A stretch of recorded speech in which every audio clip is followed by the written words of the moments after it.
Temple Grandin, visionary, innovator, advocate. Temple Grandin, graduate of Franklin Pierce in 1970, unlocked the mysteries of her own mind, and in so doing, unleashed a torrent of creative genius that has made a difference in the lives of humans, equines, and bovines, numbering in the millions.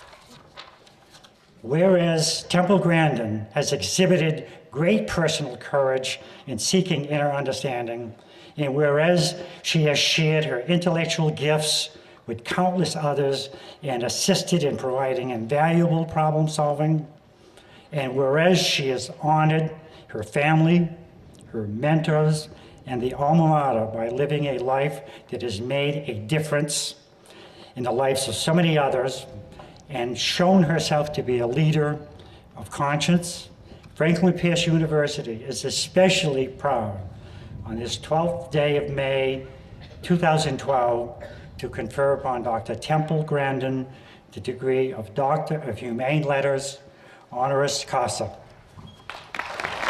By virtue of the authority vested in me by the Board of Trustees of Franklin Pierce University, I do hereby confer upon you the degree of Doctor of Humane Letters with all honors, privileges, and responsibilities thereunto pertaining.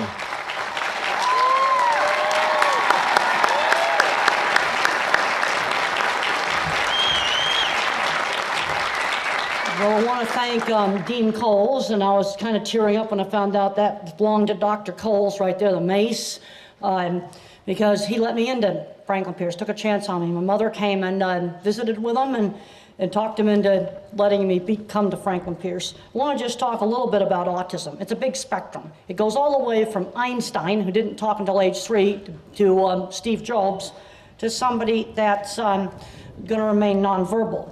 I majored in psychology. And Betty Vandersloot is right there in the front. She was one of my teachers. And Norm Dion, I would have never gotten through math without him. He tutored me in his office just about every single afternoon, just saved me. Originally, I was going to be an experimental psychologist. Never dreamed I'd end up reforming slaughter plants. But I used the knowledge that I learned about optical illusions in my work with cattle. You know, what are the cattle seeing? Nobody thought to look at that before. I found they weren't afraid of getting slaughtered. They were more afraid of shadows. It's too dark. There's a coat on the fence. Visual things that most people don't notice.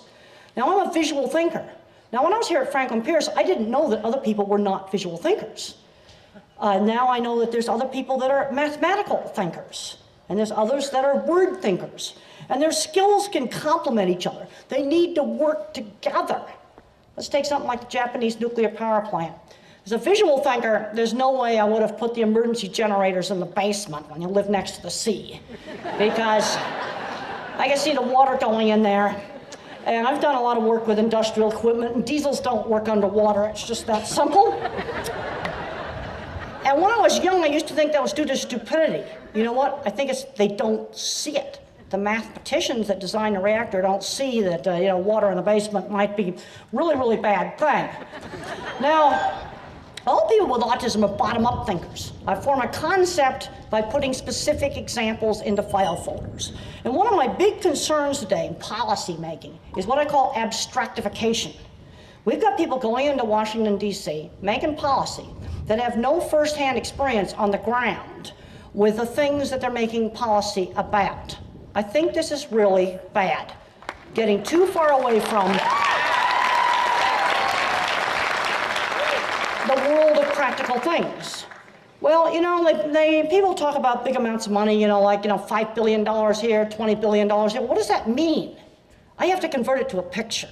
$5 billion is what it cost to build our Denver airport about 15 years ago. So I take the thing when they say, well, this cost, 2/3 of a, Denver airport, or this cost 5 Denver airports. That makes that money real. Maybe we need to be thinking about it that way. I'm really concerned that in this country right now, we spend more money litigating and fighting over patents than we do inventing things. That is beyond atrocious. And when I was a student here, they put the time capsule in the library, and I sneaked into the maintenance shop and added something to the time capsule. And what I added to it was, what is knowledge and why do we seek it? That's an age-old question. Well, what we need to be doing is we need to be using our knowledge to get out and do real stuff. I'm a child of the 50s. Well, the Republicans built the interstate highway system, the Democrats went to the moon. We did stuff. We got to get back to doing real stuff. One thing you definitely should not be doing is being the inventor of the next credit default swap. We need to be doing real stuff that makes real change and avoid abstractification, and it's been a real honor to be here.